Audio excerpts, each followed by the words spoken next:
এই পবিত্র স্থানটির নাম হলো গয়া। হিন্দু তীর্থস্থানগুলির মধ্যে বিহার রাজ্যের গয়া হলো একটি অন্যতম তীর্থক্ষেত্র। হিন্দু ধর্মের অনেক মানুষই কিন্তু এখানে তাদের পিতৃপুরুষদের মুক্তি লাভের আশায় পিণ্ডদানের জন্যে চলে আসে। পিণ্ডদান ছাড়াও গয়ার আশেপাশে রয়েছে হিন্দু ধর্মের অনেক গুরুত্বপূর্ণ তীর্থস্থান, যেগুলি সীতাকুণ্ড, বিষ্ণুপদ মন্দির, ফল্গু নদী, সাবিত্রী পাহাড় এবং যেখানে বুদ্ধদেব বটবৃক্ষের নিচে বসে সিদ্ধিলাভ করেছিল সেই জায়গাটিও এখানে আসলে আপনারা দেখতে পেয়ে যাবেন। তো চলুন বেশি দেরি না করে আজকের এই গয়া ভ্রমণ তীর্থটি শুরু করা যাক। গয়াতে আসতে হলে আপনারা কিন্তু বাস, ট্রেন, গাড়ি ও প্লেনে করেও আপনারা কিন্তু এখানে ভিজিট করতে পারেন। তবে কম খরচে যদি আপনারা আসতে চান তাহলে কিন্তু আপনাদের ট্রেনে করে আসতে হবে শিয়ালদা এবং হাওড়া স্টেশন থেকে। গয়াতে কিন্তু আমরা গিয়েছিলাম বাসে করে, তো সেক্ষেত্রে ওখানে টোটো ভাড়া 10 জনের মাথা পিছু প্রায় 250 টাকা করে পড়ে গিয়েছিল। 10 থেকে 15 মিনিট গাড়ি চলার পরে আমরা শেষমেশ চলে আসলাম এই সীতাকুণ্ডের যে এন্ট্রেন্স, মানে ঢুকে গেছি, দেখতে পাচ্ছ এন্ট্রেন্সটা আছে। আর সামনে গেট দিয়ে ঢোকার সময় আপনারা দেখতে পাবেন অনেক ছোট বড় মায়ের মন্দির। এছাড়াও এই সীতাকুণ্ডে রয়েছে রাম মন্দির, কালী মন্দির, জগন্নাথ মন্দির, শিব মন্দির ও হনুমান মন্দির। সীতাকুণ্ডের এই বিশেষ মন্দিরটি আপনারা দর্শন করার জন্য চলে আসতে পারেন সপ্তাহে প্রায় প্রত্যেক দিনই সকাল 6টা থেকে সন্ধ্যে 7টা পর্যন্ত এটি খোলা থাকে।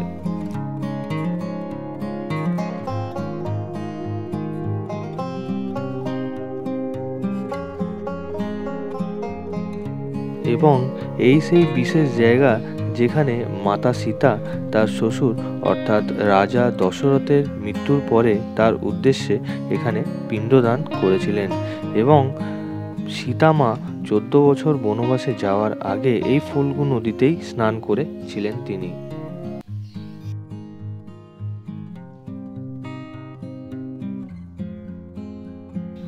ঐতিহাসিক পুরাণ অনুযায়ী সীতাকুণ্ডের এই বটবৃক্ষে এসে আপনারা যদি মানত করেন তাহলে সেই মানত নাকি পূরণ হয়ে থাকে।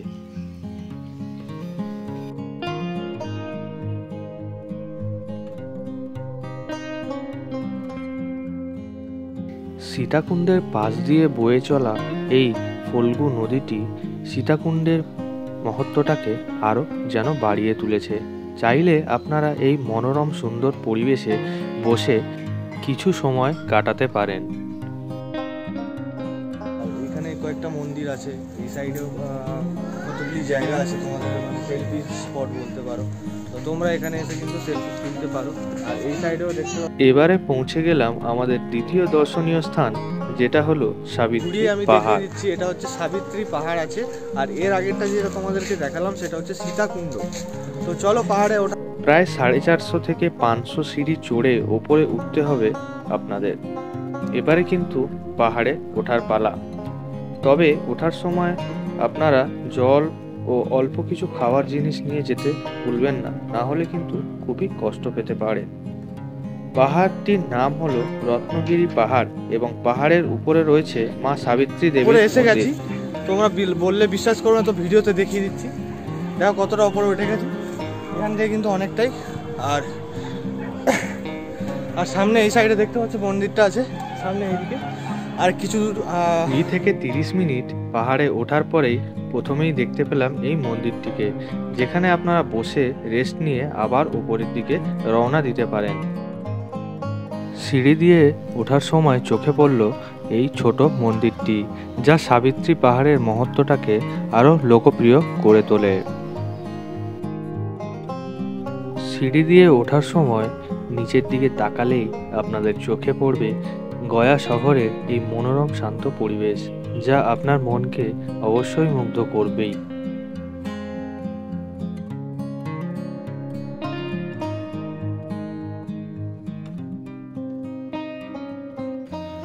পাহাড়ের ওপরের অংশে রয়েছে এই মাতৃগর্ভ, যেখানে যাত্রীরা তাদের রোগব্যাধি মুক্ত হয়ে যাওয়ার কামনা করে থাকে।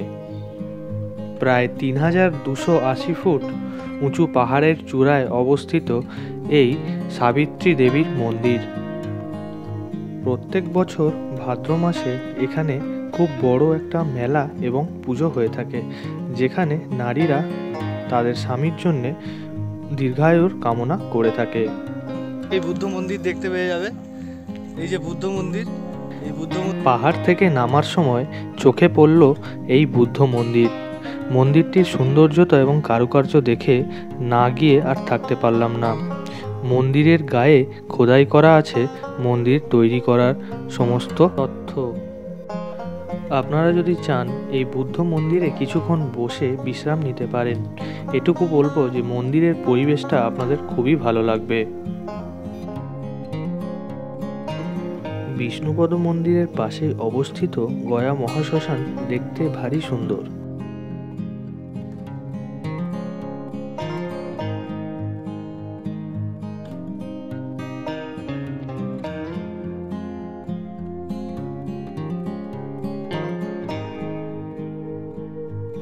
এখানে আসা মৃত ব্যক্তিদের পোড়ানোর জন্য রয়েছে 2 রকমের ব্যবস্থা, বিদ্যুৎ এবং কাঠের মাধ্যমে। বছরে প্রায় দিনই এই মন্দির ও শ্মশান দর্শনের জন্য দূর দূরান্ত থেকে অনেক মানুষ এসে থাকেন।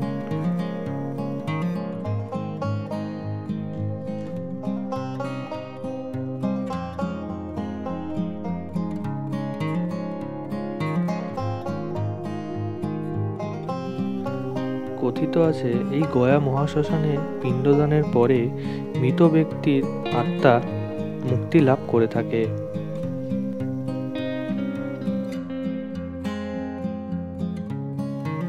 গয়া শ্মশান থেকে বেরিয়ে আসার পরেই পায়ে হেঁটে আমরা চলে আসলাম তার পাশেই অবস্থিত গয়ার বিখ্যাত মন্দির অর্থাৎ বিষ্ণুপাদ মন্দিরে।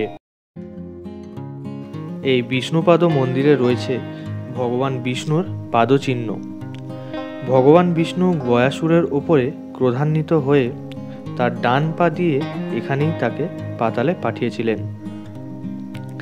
এরপর বিষ্ণু ভগবান তাকে একটি বর প্রদান করেছিলেন, যে মৃত ব্যক্তির পিণ্ড এখানে দান করা হবে তার আত্মা স্বর্গ লাভ করবে।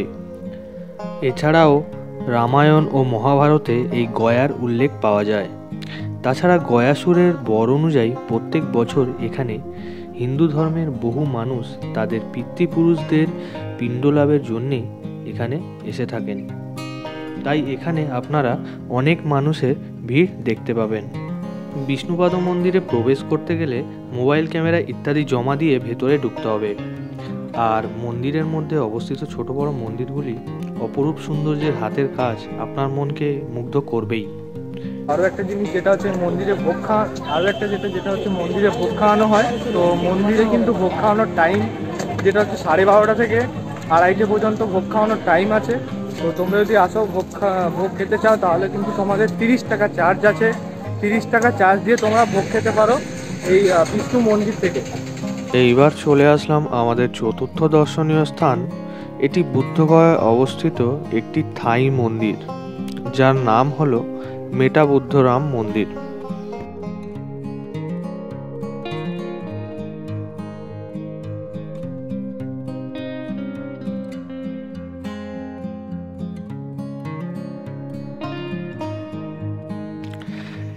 স্টিল, আয়না, ব্ল্যাকস্টোন ও সাদা মার্বেল দিয়ে তৈরি এই বুদ্ধ মন্দির নিখুঁত কাজ ভক্তদের মনে একটা নিখুঁত পরিবেশ সরবরাহ করে।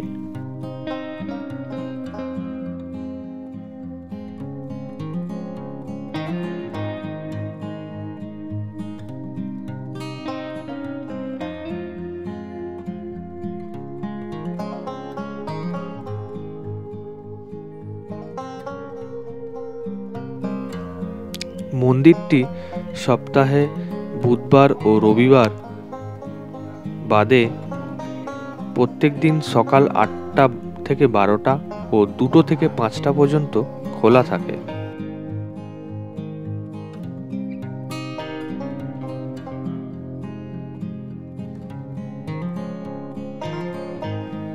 মন্দির মন্দির থেকে ঢোকার পথেই আপনাদের চোখে পড়বে এই চোখ ধাঁধানো ফোয়ারাটি।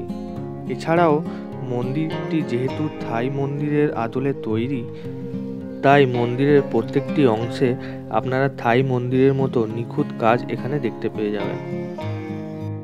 গয়া এবং বুদ্ধগয়া পার্টটি আমরা এখানেই শেষ করলাম। ভিডিওটি ভালো লাগলে একটা সাবস্ক্রাইব করে দিও। দেখা হচ্ছে পরবর্তী ভিডিওতে।